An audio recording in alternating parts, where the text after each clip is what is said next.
இருந்த மூகாசுரன் என்ற அரக்கனை மூகாம்பிகை வென்றதாக புராண வரலாறு கூறுகிறது. இதனால்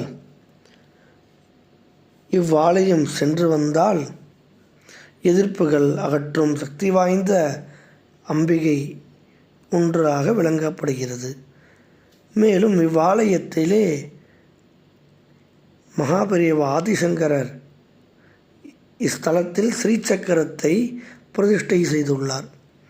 ஸ்ரீசக்கரத்தில் சுமார் 64 கோடி தேவதைகள் அருள் பாலிப்பதாக ஆதிசங்கரர் நமக்கு அருளியுள்ளார்.